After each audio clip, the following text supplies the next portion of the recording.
Welcome back to the channel from Romania, where I began a series of videos from the beautiful city of Timisoara. This is western Romania, and Timisoara is among the country's most historic and cultured cities, known for its fine universities, its thriving cultural life, gorgeous architecture, and is the place where the 1989 Romanian Revolution against communist rule began. I arrived here by train from neighboring Hungary and almost immediately could sense something that is characteristic of Timisoara, and that is the ethnic diversity that's a trademark here. Timisoara is home to 21 distinct ethnicities and 18 religious groups. That makes a lot of sense when you consider its geography. The city lies on the Bega River near a triangle where Romania bumps up against Serbia and Hungary, the former being just a few miles away. Just to give you an idea of Timisoara's long reputation as being ahead of the curve, in 1770, it became the first city of the Habsburg Empire with street lighting, and in 1884 was the first city in all of Europe with electric street lamps. It opened one of Europe's earliest public lending libraries, and it had a municipal hospital 2 decades before Vienna. In fact, till this day, Timisoara is often referred to as Little Vienna. The population of the city is only about 250,000, excluding suburbs, but there are historical monuments everywhere and more than 36 parks. This is a lovely city whose center is organized around 3 major plazas, each distinctive in its own right and flanked by boulevards developed under the rule of the Habsburg kings in the 1700s and 1800s, when earlier fortifications that once protected the city were removed.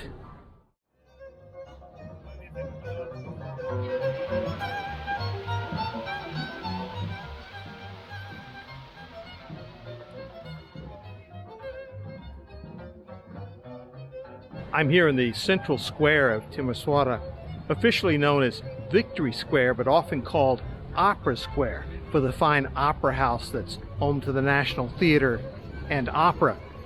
There's also something very key to modern Romanian history involving this spot, and I'll come back to that in a bit. But first, I want to point out a couple of other things, starting with the massive building you can see behind me with its 11 bell towers. That's the Metropolitan Cathedral, the largest religious building here and the second tallest religious building in all of Romania. The other thing is the monument that goes to the heart of what many Romanians consider to be their heritage as descendants of the ancient Romans. This statue is a copy of the Capitoline wolf, the original residing in Rome, and if you're familiar with it, you know that it depicts a scene from the legend of the founding of Rome. That's a she-wolf suckling Rome's mythical twin founders, Romulus and Remus. There are many copies of the statue scattered around the world, but here it takes on special significance because Romanians consider themselves to be descendants of the Roman conquerors of southern Transylvania under Emperor Trajan in the year 105 CE.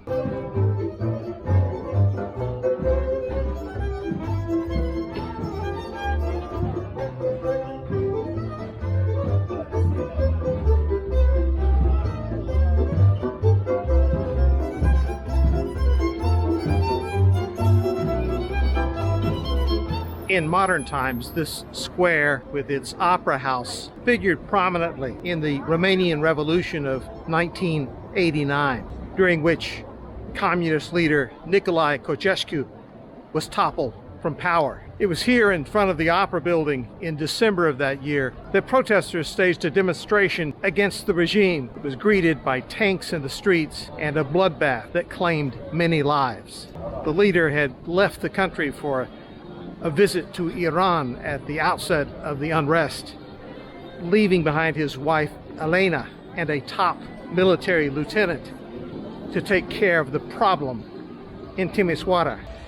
In the end, the military joined the revolt.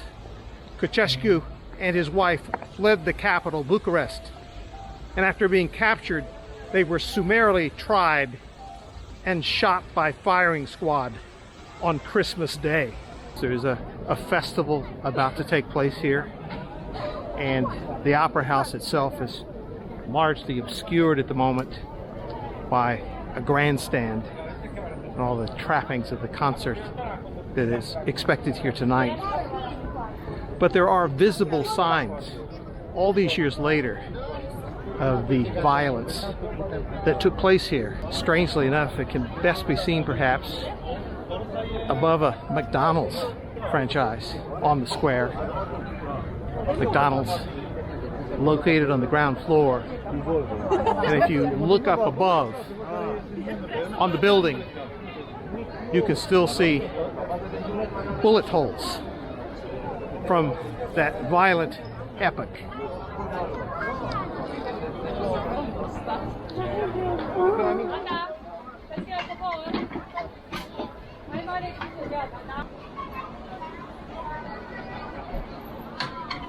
Well, this most unusual exhibit in the center of Victory Square is unique as far as I'm concerned. I've never seen anything quite like it. It's an installation that is a botanical display, but as you can tell, it's on a multi-level scaffolding in the center of the square, directly in front of the opera house. There's no charge to enter. All you have to do is work for it by climbing the 4 or 5 tiers of stairs. To get here, the views are splendid above the city, and at the same time, each one of these plants which line the edges of this multi-tiered terrace is labeled with both its common name and its botanical name. So it's like going to a botanical garden in the sky.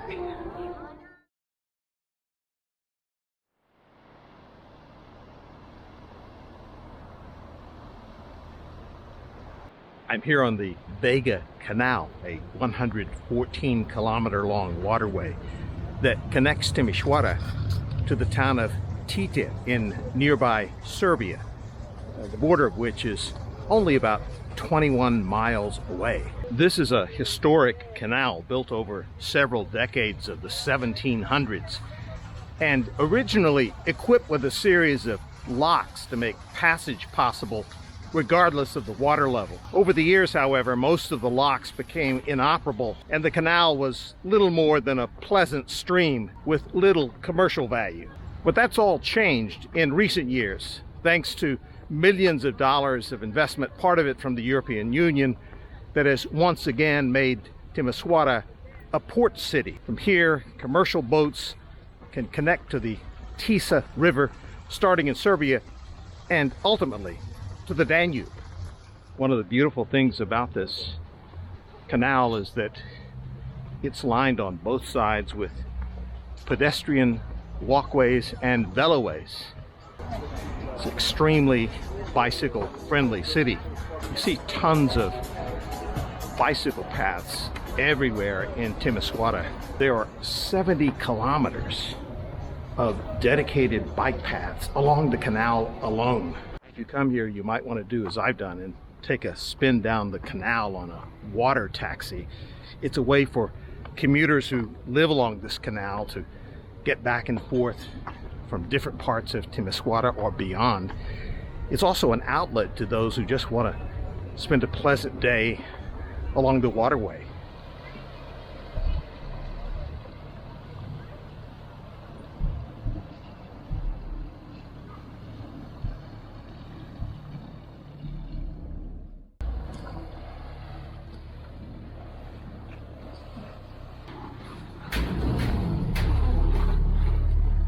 Thank you.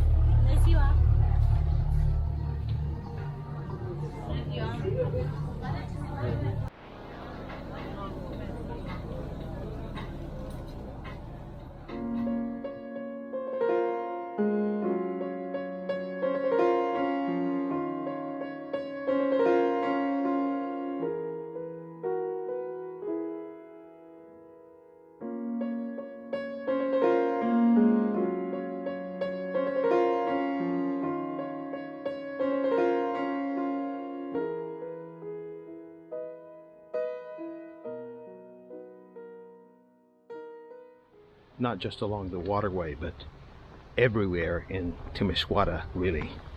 It's extremely easy to get around. Public transport here is a dream. You just hop on a tram or a city bus and pay by credit card into a machine. You don't even need to interact with the driver. It's usually for lei to go just about anywhere within the inner city. That's for lei is about 80 cents, and the same is true for the machines on the water boats. All along this canal, people are enjoying themselves in the parks that come down to the canal, interrupted mostly only by restaurants and cafes, some of which are landside and others are simply small barges that have been tied to the bank. There's certainly a casual lifestyle here. I think most people who would come to this part of Eastern Europe might underestimate just how charming this city and ones like it are. The standard of living is reasonably high, and the cities, or at least I'm going to speak for Timisoara and two others that I visited thus far in nearby Hungary, are well organized and people oriented, which makes living here, I'm sure, a real pleasure. I suppose if you're a commuter, you get used to commuting by boat using this canal. I know I certainly could. The boats run regularly every few minutes, just as the buses and trams do, which is one of the delightful things about Timisoara with respect to public transport and just getting around. It creates a kind of leisurely peace of mind in the city, whether you live here or whether you're like me, just visiting. People just stroll along the street, may stop to have coffee or whatever, but they know that they're not really going to be late as long as they catch the next bus or the next boat.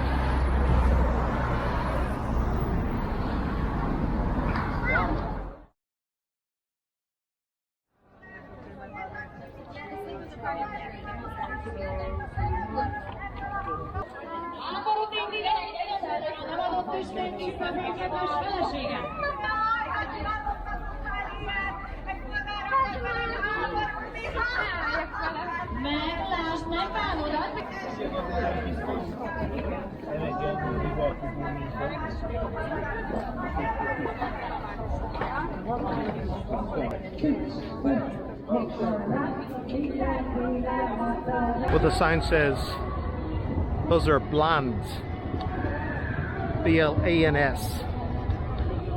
Almost tempted to eat one, but not on an empty stomach, not before lunch, but they certainly are tempting.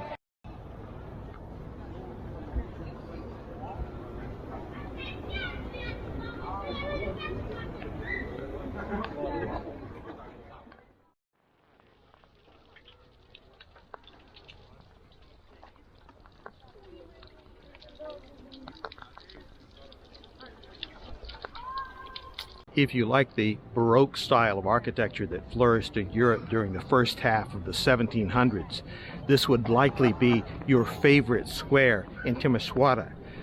The Baroque palace that you see here these days is home to the city's art museum. It's designed after the Palais Kinski in Vienna. The column that you see near the center of the square is a plague column, which was erected about 1740 to recognize the more than 1,300 Timisoarans who died by the plague a few years earlier. Such columns were common in Europe during the 1700s and were commonly erected to celebrate the plague's passing. This one was moved here later that same century to give it more prominence. Flash forward to today, where it originally stood, there's now a shopping mall.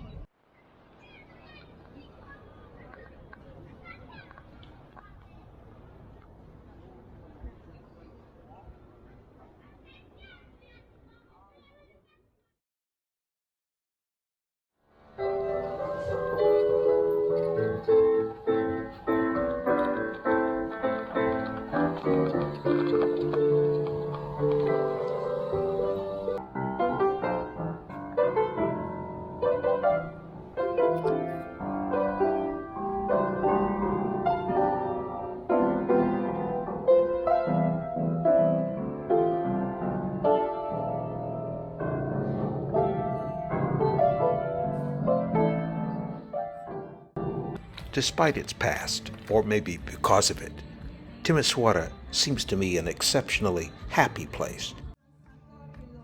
Resilient, comfortable, and hopeful.